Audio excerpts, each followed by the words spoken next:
Hello and thanks for joining us from our studios in Israel. I'm Aaron Porras here with ILTV's Morning Briefing. In some surprising news from Washington, United States Secretary of State Rex Tillerson told senators yesterday that the Palestinian Authority will no longer pay jailed terrorists and their families. He said they've changed that policy and their intent is to cease the payments to the families of those who have committed murder or violence against others, and we have been very clear with them that this practice is simply not acceptable to us. According to the White House, the issue was first brought up between United States President Trump and PA President Abbas when they met in early May.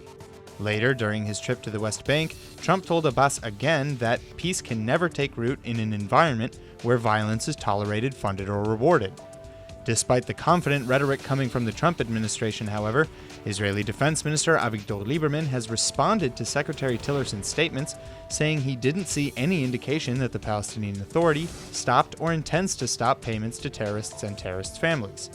Israel, too, though, has recently been trying to deal with the issue. The Knesset has already advanced through the first reading of a bill that would cut tax returns to the PA by the same amount that they used to pay imprisoned terrorists. A report in the Knesset last month estimated that in just 4 years, the PA has paid over $1.1 billion to terrorists and their families for their acts against people in Israel, military and civilian alike. Nikki Haley was promising she'd be the new sheriff in town when it came to the UN bias against Israel, and it's looking like right now is high noon. The United States ambassador to the UN is slamming Monday's report from the UN High Commissioner on Human Rights, saying it again singles out Israel while ignoring the world's actual human rights abusers. Along with that, Haley says it undermines the credibility of the Human Rights Council on human rights issues. UN High Commissioner for Human Rights Zeid Ra'ad al-Hussein, a Jordanian prince, accused Israel of denying the Palestinians many of their most fundamental freedoms. Of course, Haley's been threatening to pull the U.S. from the UNHRC if they continue these practices. Israeli Prime Minister Benjamin Netanyahu has even told her it's time to shut down UNRWA, a UN agency that serves several generations of Palestinian refugees. Last week, she said that the HRC's relentless pathological campaign against Israel makes a mockery not of Israel, but of the Council itself. The question is Haley planning a gesture to match her words? The St. Louis man who called in tens of bomb threats to Jewish community centers and day schools across the country is pleading guilty. Juan Thompson is admitting that he made the threats, claiming he did so to disrupt my ex-romantic partner's life and cause her great distress. On Twitter, @Juan M. Thompson's tweets accusing his nasty racist #whitegirl ex-girlfriend of framing him for the mob threats are still visible.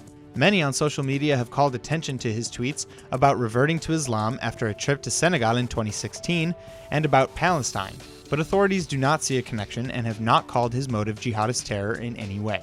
Thompson had previously worked for The Intercept, a progressive online publication, before being fired for allegedly fabricating story details. Early 2017 was marked in the United States by a wave of bomb threats against Jewish institutions, but it's now appearing that Thompson and an Israeli-American teenager with behavior problems stemming from an inoperable brain tumor are responsible for the vast majority of them. The British band Radiohead is sticking to its guns to play their upcoming July show in Tel Aviv, as pro-Palestinian groups continue berating them for doing so. The back and forth began several weeks ago when former bassist for Pink Floyd Roger Waters allegedly attempted to contact Radiohead frontman Tom York and convince him to cancel the show.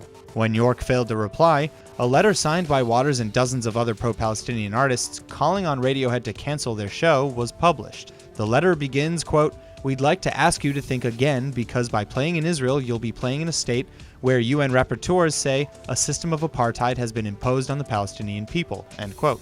When Radiohead replied critically, Waters retracted, saying he was just trying to open dialogue. The Artists for Palestine UK doubled down though, saying, quote, "Tom's is a simple choice. Will he stand with the oppressor or the oppressed?" End quote. Radiohead has yet to respond, but their first reply still seems appropriate.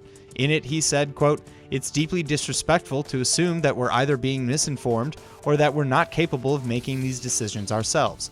I thought it was patronizing in the extreme. It's offensive, and I just can't understand why going to play a rock show or going to a lecture at a university is a problem to them." The late Elie Wiesel is being honored in New York City now with his own street corner on the Upper West Side of Manhattan. The southwest corner of West 84th Street and Central Park West has been permanently co-named Elie Wiesel Way, by the New York City Council and the mayor's office. His grandson Elijah says he's surprised the street isn't on the Upper East Side because that's where Wiesel lived and died. But other family members are happy with the location. It's the neighborhood where Wiesel had his first home and family life since the Holocaust. Wiesel, who was famed for his first-person memoirs of his time in Auschwitz, was a winner of the Nobel Peace Prize and a crusader against genocide in Sudan. He came to the United States in 1955 after a period of Zionist activism in France after the Holocaust. Along with Primo Levi, he is seen as the definitive writer of the Holocaust. That's all for now. I'm Aaron Porras, and see you later with our main daily broadcast from Israel at 2 p.m. Eastern Time.